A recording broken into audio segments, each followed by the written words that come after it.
ওয়াল জান্না খলাকনাহু মিন ক্বাবলু মিন নারিস সামুম। আল্লাহ তাআলা জিন সম্প্রদায়কে লেলিহান অগ্নি থেকে সৃষ্টি করেছেন। জিন সম্প্রদায়কে কোথা থেকে সৃষ্টি করেছেন? আগুন থেকে সৃষ্টি করেছেন। অর্থাৎ আগুনের যে একটা উত্তপ্ততা আছে, এই উত্তপ্ততা থেকে সৃষ্টি করেছেন। ঠিক তদ্রুপ সূরাতুর রহমানের 15 নম্বর আয়াতের মধ্যে আল্লাহ তাআলা উল্লেখ করেছেন ওয়া খলাকাল জান্না মিন মারিজিম মিন নার। আল্লাহ তাআলা বলেছেন যে জিন সম্প্রদায়কে আমি ধোঁয়াবিহীন আগুন থেকে সৃষ্টি করেছি। যে আগুনের মধ্যে ধোঁয়া নাই, দেখবেন যে তার মধ্যে একটা আলাদা একটা উত্তপ্ততা আছে।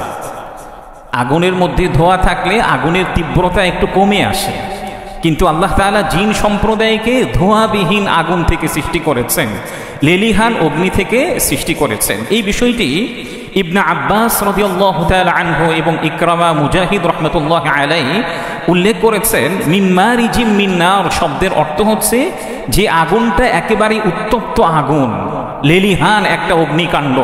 এমন অগ্নি থেকেই মূলত আল্লাহ তাআলা জিন সম্প্রদায়কে সৃষ্টি করেছেন, যেটি আল বিদায়া ওয়ান নিহায়ার 1 নম্বর খণ্ডের 59 নম্বর পৃষ্ঠার মধ্যে এই বিষয়টি উল্লেখ করা হয়েছে। ঠিক তদ্রূপ আমি শুরুতেই আজকে একটি হাদিস পাঠ করেছি, সহিহ মুসলিমের 7385 নম্বর হাদিসের মধ্যে উল্লেখ করা হয়েছে আল্লাহ তাআলা ফেরেশতাদেরকে কোথা থেকে সৃষ্টি করেছেন, জিনদেরকে কোথা থেকে সৃষ্টি করেছেন, মানুষদেরকে কোথা থেকে সৃষ্টি করেছেন, এই বিষয়টি হাদিসের মধ্যে উল্লেখ করা হয়েছে। হাদিসটি বর্ণনা করেছেন আম্মা জান আয়েশা রাদিয়াল্লাহু তাআলা আনহা। তিনি বলেন عن عائشة رضي الله تعالى عنها قالت قال رسول الله صلى الله عليه وسلم خلقت الملائكة من نور وخلق الجان من مارج من نار وخلق آدم مما أسف لكم।